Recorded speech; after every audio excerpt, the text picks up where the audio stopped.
सेहत कितनी इम्पॉर्टेंट है, सेहत का ख्याल रखना कितना इम्पॉर्टेंट है, और जब मौसम तब्दील हो रहा हो तो सेहत का ख्याल कैसे रखा जा सकता है। तो सेगमेंट है हमारा health and fitness.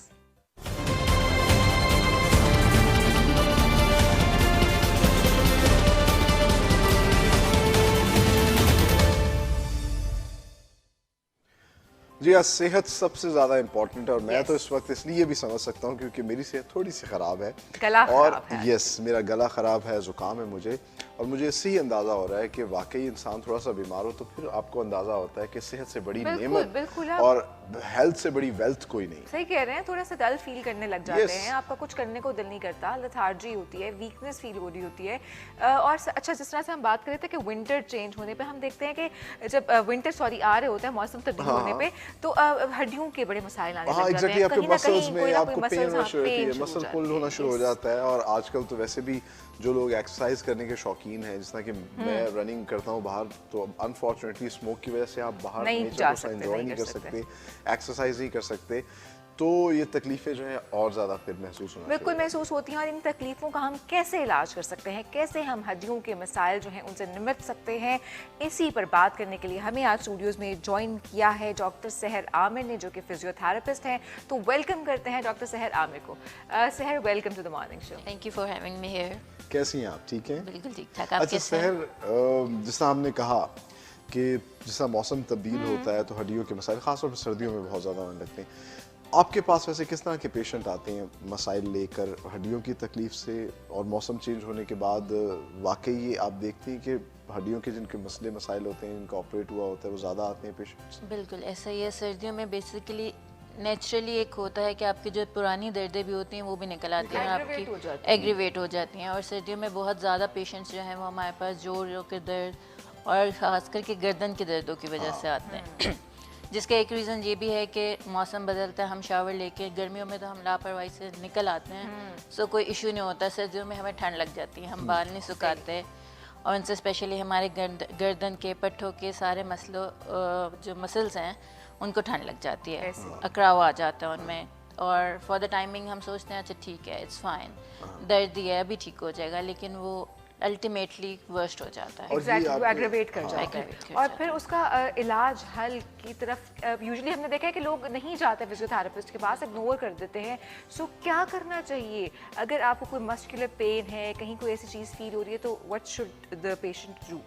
First of all we need to make sure कि मस्कुलर पेन ही है, क्योंकि समटाइम्स इट्स रियली डिफ़िकल्ट कि आप मस्कुलर पेन और बोन पेन को डिफ्रेंशिएट कर सकें। हम हड्डियों के दर्द को जो इसके पट्ठों का दर्द समझकर तो हम उसकी उस हिसाब से दवाइयाँ ले लेते हैं। हम जो हमें बहुत कॉमन कॉन्सेप्ट है, हम पेन किलर्स खाना शुरू कर देते हैं अनफॉर्चुनेटली शुरू कर देते हैं, जो कि नहीं खानी चाहिए। एग्जैक्टली। और एक मिसअंडरस्टैंडिंग ये है कि हम समझते हैं हम जब पेन किलर खा रहे हैं तो हमारा दर्द ठीक हो रहा है। हमारा दर्द ठीक नहीं होता, हम दर्द महसूस करना बंद कर देते हैं और हमारे पेन रिसेप्टर्स ब्लॉक कर देते हैं। So that's the fact. Ultimately जब आप दवाइयाँ खाना छोड़ते हैं, आपने 1 वीक खा ली, 2 वीक खा ली, उसके बाद आपका पेन उसी तरह से होता है, बल्कि वो ज़्यादा एग्रीवेट करके होता है, ज़्यादा स्वेयर फॉर्म में होता है। So that's the issue. अच्छा, यानी कि फिजियोथेरेपिस्ट जो है वो दोनों मसाइल को देखता है। और आप सही कह रही हैं कि हड्डियों का जो मसला होता है, हम लोग पेन किलर लेके, एक हमारी बॉडी जो है वो साइन दे रही होती है कि यहाँ को मसला है, हम उसको उस तरह हल नहीं करते। बट फिर भी ये जिस तरह अंबर ने बताया, जनरली हम सबके साथ ही ये मसले होते हैं, उठते हैं, हमारे यहाँ पे दर्द हो रहा होता है, किस तरीके से हम इस पेन से जो है छुटकारा हासिल कर सकते हैं? अच्छा, जब पेशेंट्स फिजियोथेरेपिस्ट के पास आते हैं, उनको ये चीज़ उनके माइंड में होती है कि हमें दवाइयाँ नहीं देंगे, क्योंकि फिजियोथेरेपिस्ट मेडिसिन नहीं देते। हम एक्सरसाइजेस कराते हैं, मोडेलिटीज़ यूज़ करते हैं, इक्विपमेंट्स यूज़ करते हैं। So for the timing if you have pain, first of all तो आप अपनी नेक को मूव करके देखें कि पेन है, स्टिफनेस है। You need to differentiate, is it pain, is it stiffness.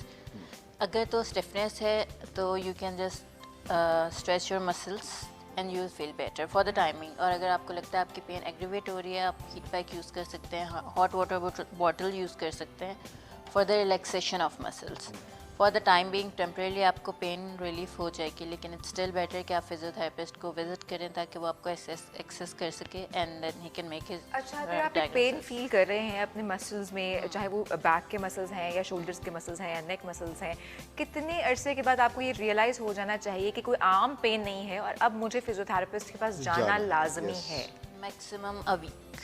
1 week एक के week बाद। के और अगर बाद। कोई, अब ये हमारे जो व्यूअर्स हैं वो भी नोट कर लें कि अगर आपकी कोई भी तकलीफ 1 हफ्ते से ज़्यादा बढ़ गई है तो फिर आपको फिजियोथेरेपिस्ट के पास लाजमी जाना चाहिए, ताकि मजीद आप अपना ज़्यादा ख़राब ना कर लें अपना मामला। यूजली हम मामला बहुत ख़राब करने के बाद सोचते हैं कि हमें डॉक्टर के पास जाना है। हमारी जो जनरल पब्लिक है उसमें जो एक कॉन्सेप्ट है कि हमने डायरेक्ट ऑर्थोपेडिक के पास जाना है या ऑर्थोपेडिक सर्जन के पास जाना है। इवन वो ऑर्थोपेडिक भी स्किप करके सर्जन के पास चले जाते हैं और then they come to us के डॉक्टर ने तो हमें सर्जरी कह दी है या डॉक्टर ने हमें नी रिप्लेसमेंट कह दिया है, तो आप बताएं हम सर्वाइव कर सकते हैं सर्जरी के बगैर?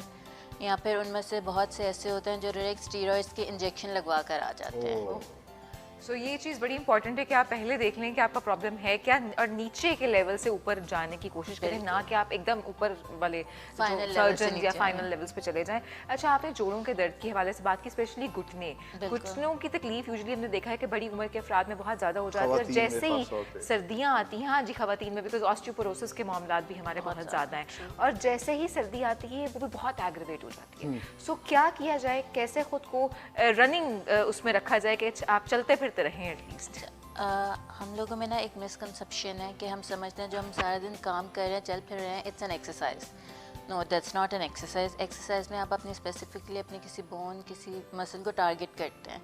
जो हम जनरली एक्टिविटीज़ कर रहे हैं वो हमारी एक्सरसाइज नहीं है, उसमें हमारी बॉडी की मूवमेंट ज़रूर है, लेकिन वो किसी मसल या जॉइंट को टारगेट नहीं कर रहा। अच्छा, ये तो आपने बहुत अच्छा किया कि आपने हमें बेसिक एक्सरसाइजेस बता दी। अच्छा, कमर की भी यूजुअली हमने देखा है कि पेन निकल आती है, स्पेशली उन लोगों को जो बहुत ज़्यादा ड्राइव करते हैं। सो लोअर बैक पेन के लिए क्या करना चाहिए हमारे जो व्यूअर्स तो देख रहे हैं? लोअर बैक पेन के लिए हम कोई जर्नल प्लान नहीं देते, जिसका रीज़न ये है कि जब आप लोअर बैक बात करते हैं ना, तो मोस्टली लोअर बैक में आपकी रीढ़ की हड्डी की दर्द होती है, आपकी वो मसल पेन नहीं होती। अच्छा। और अगर हम उसमें आपको कोई जर्नल एक्सरसाइज बताएं तो उससे आपका नुकसान की तरफ आप ज़्यादा जा सकते हैं एज़ कम्पेयर टू अच्छा, इसके अलावा एक और जो इशू बहुत ज़्यादा देखने में आता है, मौसम चेंज होने के बाद वो चुक जो पड़ जाती है, जिसके बाद 2 दिन तक तो आप बिल्कुल हिल भी नहीं सकते सही तरह, उसका क्या हाल है? क्योंकि उसमें भी हम या तो वही है कुछ ऐसे बाम इस्तेमाल करते हैं कि पेन में रिलीफ मिल जाए, हॉट वाटर बॉटल रख लेते हैं, बट व्हाट एल्स?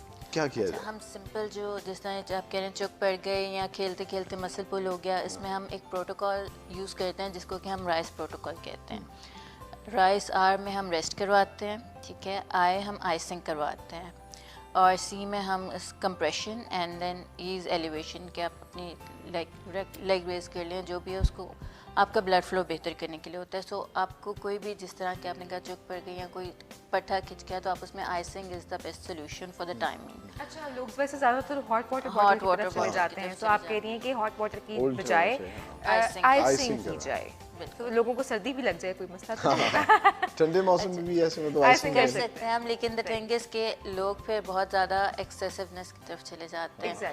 अगर आपको उससे रिलीफ मिल रहा है, आप हर 2 घंटे बाद 1 घंटे बाद करना शुरू कर देते हैं। ऐसा नहीं करना, कितने देर के बाद? 15 to 20 मिनट्स आप एवरी 6 आवर्स कर लें, 4 आवर्स कर लें, लेकिन अल्टीमेटली फ़ौरन नहीं करना चाहिए। अच्छा, एक और चीज़ मुझे बताइएगा डॉक्टर साहब, क्योंकि अब तो आजकल खुदा ना खासा एक्सीडेंट होता है, सबसे पहली चीज़ जो टूटती है वो हड्डी होती है।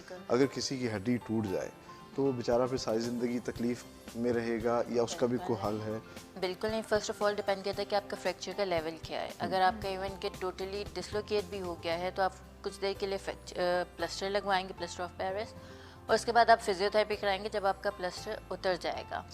अब हमारी जो आवाम है वो करती है कि प्लास्टर लगवा लिया, हड्डी जुड़ गई, हमें पता चल गया हड्डी जुड़ गई, हम फिजियोथेरेपिस्ट के पास नहीं जाएंगे, हम उस हड्डी को इस्तेमाल करना छोड़ देंगे, उसको कम इस्तेमाल करेंगे, कॉन्ट्रैक्चर्स डेवलप हो जाएंगे। वो फिर आपकी बॉडी जो है नेचुरली वो उस चीज़ को अडॉप्ट कर लेती है। लेट्स सपोज मुझे यहाँ पे पेन हुई है या जहाँ पे मेरा फ्रैक्चर हुआ है, मैं दूसरा हाथ यूज़ करना शुरू कर देती हूँ। फिर अल्टीमेटली मेरी बॉडी खुद ही जो है वो सारे काम राइट हैंड से करना शुरू कर देगी, लेफ्ट हैंड को अवॉइड करेगी, और मेरे मसल्स जो बाकी भी हैं वो भी वीक हो जाएंगे क्योंकि वो यूज़ नहीं होते। सही। सो हम एक चीज़ के साथ बाकी चीज़ें भी सारी ख़राब कर लेते हैं। दिस इज़ इम्पॉर्टेंट कि अगर कोई आपको ऐसा मसला हुआ है जो कि हड्डियों से रिलेटेड है तो स्पेसिफिकली फिजियोथेरेपी जो है वो ज़रूर करवाएं। अच्छा, हमने ये भी देखा कि बहुत से पेशेंट्स ऐसे होते हैं जो बेड रिडन होते हैं या वो किसी ना किसी एक्सीडेंट की वजह से व्हील चेयर पर आ गए हैं, उनके लिए मूवमेंट कितना इम्पोर्टेंट है और किस तरह से क्या वो if they can come back to normal life movement? Yes, they can surely come back to normal life. First of all, depending कि उनकी जो इंजरी है उसकी severity क्या है, और जैसे कि आपने कहा बेड रिडन पेशेंट, जब हम बेड रिडन पेशेंट्स को डील करते हैं, हम उनकी फैमिली को स्पेशली कहते हैं कि इनको एवरी 30 मिनट्स आपने इनकी साइड बदलनी है, इनको करवट पिलाना है, जिसका रीज़न ये है कि आप जब बेड पर होते हैं सारा दिन बेड सोर्स बन जाते हैं, तो उसकी वजह से उसके बाद अल्टीमेटली आपको उतना देर बेड रेस्ट पे रहने की ज़रूरत नहीं है। आप अपनी बाकी मूवमेंट्स कर सकते हैं, आपके हाथ पे लगी है तो आप अपने पैरों की मूवमेंट्स कर सकते हैं। जो इनके हाथ पे लगी होगी वो तो ऑब्वियसली बेड रेस्ट पे नहीं होंगे। ऐसे ही है। और अगर आपके हाथ पे भी लगी है तो डिपेंड्स कि आपके किस लेवल पे लगी है। अगर मुझे यहाँ लगी होगी तो मैं अपनी रिस्ट की मूवमेंट कर सकती हूँ, मैं अपनी एल्बो की मूवमेंट कर सकती हूँ, तो मुझे करनी चाहिए। बिल्कुल ठीक आप कह रही हैं। और बाकी जिस तरह से उन्होंने कहा कि हरकत में बरकत है, आप हरकत करते रहें, मूवमेंट में रहें। अगर आप बेड रिडन भी हैं, कोई प्रॉब्लम भी हो गया, कोई एक्सीडेंट भी हो गया, तो समहाउ अपनी मूवमेंट जो है वो कंटिन्यू रखें और फिर आप बेहतरी की तरफ जा सकेंगे। बिल्कुल ऐसे ही है। बहुत शुक्रिया, thank you very so much much, so doctor much. सहर, आप आई और आपने इतनी अच्छी इन्फॉर्मेशन हमसे शेयर की, हमारे व्यूअर्स से शेयर की। और जिस तरह अंबर ने कहा, हरकत में बरकत है। अगर आप बिल्कुल ठीक हैं तो कोशिश करें, एक्सरसाइज करें, जिस तरीके से डॉक्टर साहिबा भी कह रही थी। और अगर खुदा ना खास्ता एक्सीडेंट हो गया या बेड रिडन हो गए हैं, तब भी अपनी हिम्मत मत हारें, कोशिश करते रहें, मूवमेंट करते रहें, ताकि आपका जो ब्लड सर्कुलेशन है वो भी बेहतर बिल्कुल रहे। सही कह रहे हैं आप। और मौसम चेंज होने के बाद अगर कोई मसला आपको होता है तो फौरी तौर पर फिजियोथेरेपिस्ट को कंसल्ट Exactly. करें। इससे